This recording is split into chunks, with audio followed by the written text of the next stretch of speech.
नमस्कार, मैं विष्णु शर्मा आप सभी का आपके ही अपने चैनल विष्णु एडीपी में हार्दिक स्वागत करता हूं। आज हम स्टोरी ट्रांसलेशन नहीं करने वाले हैं, केवल स्टोरी को रीड करने वाले हैं। हाँ, लेकिन यहाँ पे जो नए नए वर्ड्स आपको जानने को मिलेंगे उसका मैं 2-3 बार प्रोनाउंसिएशन करके बताऊंगा, सही प्रोनाउंसिएशन। क्योंकि क्या होगा, नए वर्ड है, थोड़े से बोलने में आपको हो सकता है फंबल हो, तो आपको 2-3 बार सही प्रोनाउंसिएशन करके बताऊंगा ताकि आप अपने शब्दों में उसे लिख सकें। दूसरा फायदा यहाँ पे ये होने वाला है कि इसका जो हार्ड वर्ड की मीनिंग तो बताऊं, हर एक वर्ड की मीनिंग नहीं बताने वाला, केवल हार्ड वर्ड की मीनिंग बताने वाला हूँ। यहाँ पे ट्रांसलेशन नहीं करने वाला हूँ मैं।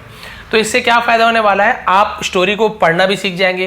क्योंकि जब ट्रांसलेशन करते हैं हम तोड़ तोड़ के पढ़ते हैं, तो जो उसका जो फ्लो होता है वो हमें नहीं पता चल पाता कि हमें पढ़ना कैसे है। और जब मैं पढ़ते जाऊंगा तो आप देखते जाएंगे आप कौन कौन से वर्ड को आप सही पढ़ पा रहे हो, कौन से वर्ड को आपने गलत पढ़ा। तो इससे आपकी एक हिसाब से टेस्ट भी हो जाएगा। दूसरा फायदा यहाँ पे ये होने वाला है कि जब हम पढ़ेंगे उसके बाद आप लास्ट में देखेंगे इस वर्ड्स की मीनिंग आपको समझ आई कि नहीं, स्टोरी आपको समझ आया कि नहीं आया। उसके बाद नेक्स्ट वीडियो में हम इसका ट्रांसलेशन भी करेंगे और आप लोग देखेंगे आप लोग कितने वाक्य को सही पढ़ पाए या उसका सही मीनिंग निकाल पाए या फिर नहीं। चलिए स्टार्ट करते हैं। कॉपी पेन हमेशा लीजिए, क्योंकि जो नए वर्ड आने वाले हैं उसका सही प्रोनाउंसिएशन आप लिख सकते हो, उसका मीनिंग भी आपको बताऊंगा। चलिए स्टार्ट करते हैं। सबसे पहले यहाँ पे देखेंगे, यही आपको नया वर्ड मिल रहा होगा। टाइटल है the long oil whiskers. The long यानी लंबी, ऑयल यानी तेल लगी हुई, विस्कर्स का मतलब होता है मूछे। विस्कर यानी मूछ और विस्कर्स यानी मूछे, तो लंबी मूछे को विस्कर्स कहते हैं। तो तेल लगी हुई लंबी मूछे टाइटल है, इसे मैंने बता दिया। बाकी अब यहाँ पे मीनिंग नहीं बताने वाला, केवल वर्ड की मीनिंग, एक आध जो हार्ड वर्ड है उसकी मीनिंग बताऊंगा। Gopal Bhand was an intelligent jester in the court of king Krishnachandra, है ना। देखिए क्या लिखा हुआ है, कृष्णचंद्रा। तो हम इसे क्या पढ़ेंगे, कृष्णचंद्र ऐसे पढ़ते हैं। ए जुड़ गया कृष्णा चंद्रा, लेकिन हमें कृष्णचंद्र पढ़ते हैं इन बंगाल। क्लियर हो गया यहां तक के, आगे बढ़ते हैं। With his witty answers and jest he would entertain the king and also advise him in his administration। देखिए एडमिनिस्ट्रेशन, इसे आप लिख लीजिए एडमिनिस्ट्रेशन। तो इसका मतलब क्या होता है, इसका मतलब होता है जो प्रशासन, शासन प्रशासन को एडमिनिस्ट्रेशन कहते हैं। Gopal was one of the Kings favourite courtiers. The royal orchard, क्या लिखा हुआ है, ऑर्चर्ड। ऑर्चर्ड का मतलब होता है बगीचा, बाग, तो शाही बाग या शाही बगीचा। was situated on Gopal Bhand's way to his house। nowadays मतलब क्या होता है, अब आज के दिनों में, अब के दिनों से nowadays कहते हैं, ठीक है। nowadays this orchard was full of fruit, especially, इसे स्पेशली ई नहीं पढ़ेंगे, ऐसे पढ़ता है specially jackfruit. Jackfruit was Gopal's favorite fruit, so each time he passed by the orchard his mouth watered at the sight of those ripe jackfruit। ripe यानी होता है पका हुआ। जैकफ्रूट यदि आपको नहीं पता होगा तो जैकफ्रूट यानी कटहल होता है। आप देख काटे काटे वाला ऐसे पेड़ में बड़ा बड़ा कटहल, आप लोग की तरफ क्या बोलते हैं बता देंगे। जैकफ्रूट यानी कटहल, राइप यानी पका हुआ, कोई भी फल पका हुआ को राइप कहा जाता है। अब आगे बढ़ते हैं। he knew that if he talked to the king in this regard he would certainly का मतलब क्या होता है, निश्चित रूप से, जरूर से, certainly कहते हैं। send 1 or 2 jackfruit to his house, but he did not like asking the king directly for it। maybe he has forgotten that, forgotten है ना, forget का forgotten हो गया थर्ड फॉर्म, has के साथ फॉरगेट का फॉरगेटन हो गया, गया है, लिया है, चुका है, चुका था, ऐसे प्रेजेंट परफेक्ट है। क्लियर हो गया यहां तक, देखिए फॉरगेटन दैट। आगे बढ़ते हैं यहां पे। अब उसके बाद इंटरेस्टिंग स्टोरी है, आप लोग ये देखिए कि आपको समझ आ रहा है कि नहीं आ रहा है, कितना समझ आ रहा है। I love eating jackfruit very much he thought and, अब यहां पे देखिए नया वर्ड मिला है एंग्ससली। क्या लिखा हुआ है, एंग्ससली। तो एंग्ससली का मतलब होता है बेचैनी, उसे हम एंग्ससली कहते हैं। एंग्ससली पढ़ेंगे, और कुछ नहीं पढ़ना है। गलत भी पढ़ के नहीं बताऊंगा, नहीं तो ध्यान में ही रहेगा सर ने तो ऐसे पढ़ा था इसलिए गलत पढ़ के नहीं बताऊंगा, जो सही वही पढ़ूंगा। एंग्ससली यानी बेचैनी से। Kept on waiting to eat the jackfruit of the royal orchard. Most of the courtiers were quite aware of Gopal's craze for eating jackfruit. They would often tease him and say, Gopal, people say that the king does whatever you suggest him to do. Then why hadn't, ये had not को short में hadn't लिखा है, ठीक है, why hadn't he sent some jackfruit for your family? Send का sent हो गया ऐसे past tense में. उसके बाद देखिए, reacting to their remarks, Gopal said, first of all, the king never does what I want. The king is wise enough. Wise, wise नहीं पढ़ेंगे, wise ऐसे wise यानी होता है बुद्धिमान. Enough, इसे enough पढ़ेंगे, enough नहीं, enough, enough यानी होता है पर्याप्त, काफी. To make his own decision. And I don't understand why he will send me the jackfruit. तो यहां पे होगा why he will send me the jackfruit. I have no authority. Authority का मतलब क्या होता है, अधिकार, मुझे कोई अधिकार नहीं है. Authority over him. No, not at all. But after all, you are his favorite. Taunted another courtiers. Taunted, ताना मारने का मतलब taunt करना, ताने मारना है ना, taunted. यहां पे देखिए, I presume. तो presume का मतलब क्या होता है, ऐसे presume यानी होता है अनुमान लगाना. तो मैं अनुमान लगाता हूं, तो इस प्रकार से I presume it is beyond your control to get a jackfruit from the king. समझ आ रहा होगा स्टोरी आपको कि राजा से तुम क्या करवाओ, कटहल को कैसे भी करके मांगो, तुम्हें क्यों नहीं दे रहे. समझ रहे हो आप लोग, ठीक है. अब देखिए आगे. Said a third courtiers. The fourth courtiers agreed with the third one and said, yes, certainly.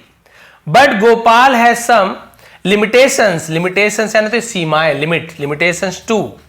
The king has many favorites. So why will he give the fruit to Gopal alone? Hence, don't tease him, please.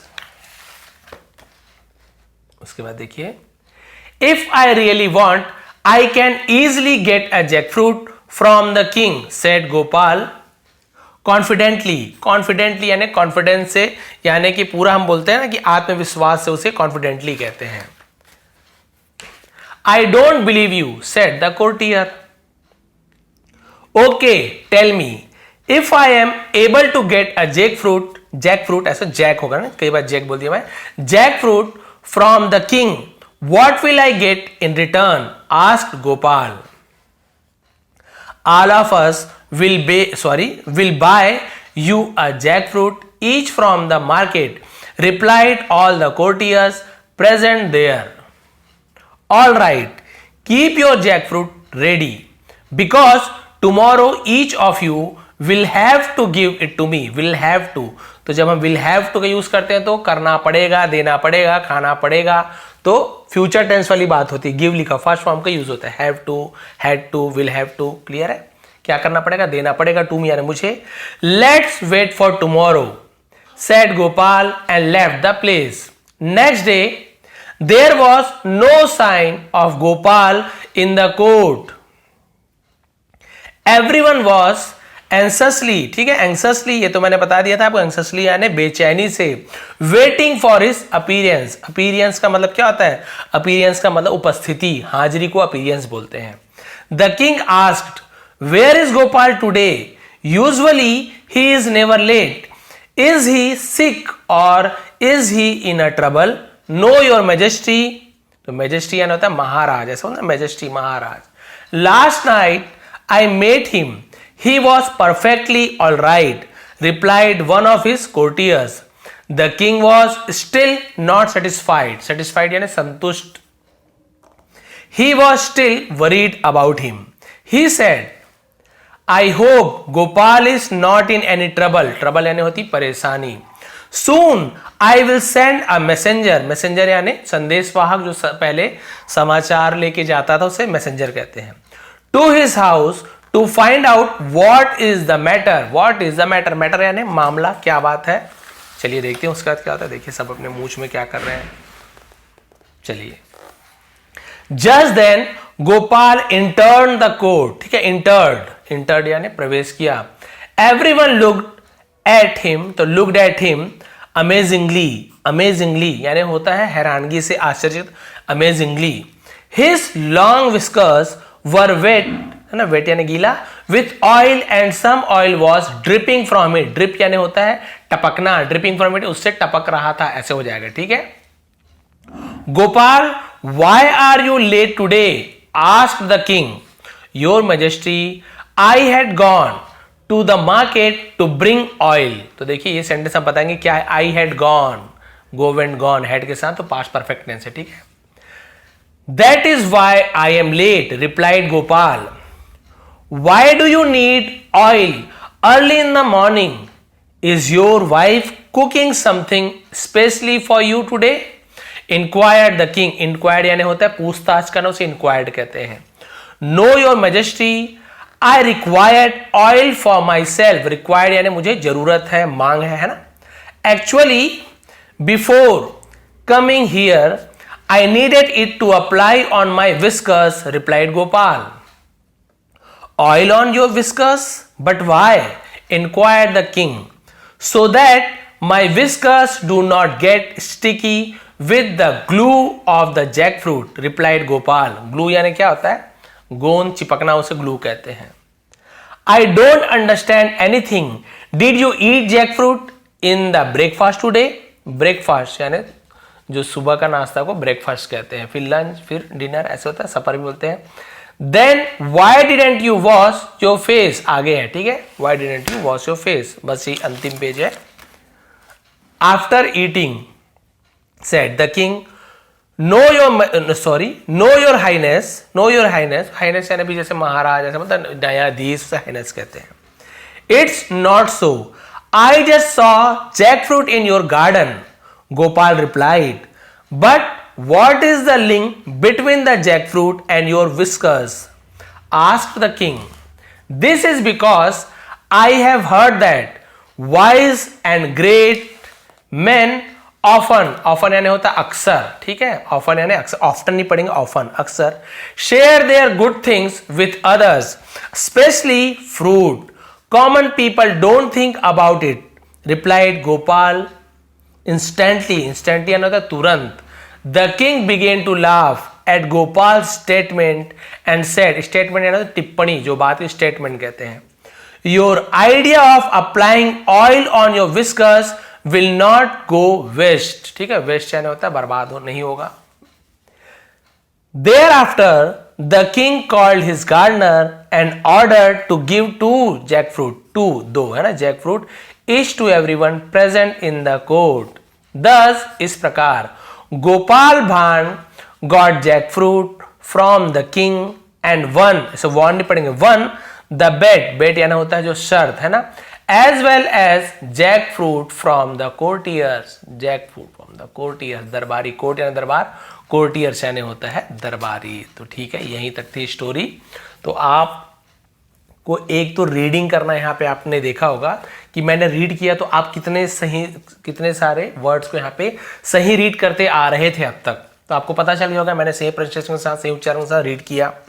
हो सकता है कोई किसी चीज़ को कुछ और पढ़ रहा हो, है ना, अब उसे समझ आ गया, नहीं सर ऑफ्टन नहीं ऑफन है, और बहुत सारी चीज़ें नहीं पढ़ पा रहे हो तो वो भी आपको आज पता चल गया। और जो कठिन जो शब्द थे, है ना, हार्ड वर्ड थे, उसकी मीनिंग भी बताया, उसका सही प्रोनाउंसिएशन बताया। इसके अलावा आपको बहुत सारी चीज़ें समझ भी आ रही होंगी साथ साथ। हाँ, इसका मतलब यहाँ पे ये हो रहा है, जो लोग हमेशा से मेरी स्टोरी आज तक सुनते आए हैं, पढ़ते हैं, ट्रांसलेशन करते आए हैं, उनमें से बहुत से लोगों तो आधे से ज़्यादा स्टोरी समझ भी आ गई होगी कि आखिर यहाँ पे कौन क्या कहना चाहता था और आखिर यहाँ पे हुआ क्या। पूरा नहीं समझ आएगा तो कम से कम 70-80% तो इतना तो मुझे विश्वास है कि उन्हें समझ आ गया होगा। और बहुत से ऐसे लोग जिन्हें इंग्लिश आती है पहले से, जो इंग्लिश टू हिंदी ट्रांसलेशन उन्हें पसंद है, स्टोरी पसंद है, तो उन्हें तो पूरा ही समझ आ गया होगा। तो आप लोग कमेंट करेंगे कि आपको कितना समझ है, कोई शर्माने वाली बात नहीं है, केवल 10% ही समझ आया वो लिखिए, 20% है वो लिखिए। कभी भी आप अपने स्तर को बताने से ना घबराएं, क्योंकि मुझे पता चलेगा कि मेरे जो सब्सक्राइबर है उन्हें कितना समझ आ रहा है, नहीं आ रहा है और कोशिश करूंगा, कम आ रहा है तो और भी कुछ नया तरीका लाऊंगा, तो मुझे पता चलेगा मेरे सब्सक्राइबर का भी किस लेवल पे है। जैसे डॉक्टर को यदि आप शर्माओगे और किसी सही चीज़ के बारे में, बीमारी के बारे में नहीं बताओगे तो सही इलाज नहीं होगा। तो आपको भी यहाँ शर्माना नहीं है। जिस स्थिति में हो, नहीं सर मुझे बिल्कुल भी समझ नहीं आया, तो लिखिए बिल्कुल भी समझ नहीं आया। मुझे भी तो पता चले कितने लोग ऐसे हैं जिन्हें समझ नहीं आया, कितने लोग ऐसे जिन्हें 50% समझ आ गया, कितने लोग हैं जो रीड तो कर पाए लेकिन ट्रांसलेशन नहीं कर पा रहे हैं, कितने लोग ऐसे हैं जिन्हें ये वर्ड जो हार्ड मीनिंग जो बता रहा हूँ पहले से ही पता था। आप लोग को जो भी कमेंट करना है एक बार कमेंट कीजिए, मुझे भी तो पता चले भाई मैं जो मेहनत कर रहा हूँ उसका कुछ फल मुझे मिल पा रहा है। लेकिन 10% भी सीख रहे हैं तो वो भी मेरे लिए बहुत है, लेकिन कोशिश ये कीजिए कि आप लोग ऐसे प्रैक्टिस कर करके 100% अचीव करें। तो ये थी भाई आज की स्टोरी, इंग्लिश में थी लेकिन आप लोगों को बहुत से लोगों को समझ आया है। क्या था कैसे था नीचे कमेंट करेंगे, और यदि आपको इसका हिंदी ट्रांसलेशन चाहिए तो 1-2 वीडियो के बाद है ना इसका ट्रांसलेशन भी मैं लेके आ जाऊँगा, ताकि जिन्हें थोड़ा सा इंटरेस्ट हो कि भाई स्टोरी में आखिर है क्या चीज़, इंटरेस्टिंग स्टोरी है, तेल लगी हूँ मुझे, तो वो भी मैं आप लोगों के लिए ट्रांसलेट कर दूंगा हर एक वर्ड की मीनिंग बता के। तो बताएंगे आपकी स्टोरी कैसे लगी, थोड़ी पसंद है तो प्लीज़ लाइक करेंगे, शेयर करेंगे। आप सभी का बहुत बहुत धन्यवाद, आपका दिन शुभ रहे। और चैनल पे नए हैं तो प्लीज़ सब्सक्राइब कर लेंगे, ऐसे ही आसान तरीके से हम यहाँ पे इंग्लिश सीखते हैं। बहुत बहुत धन्यवाद।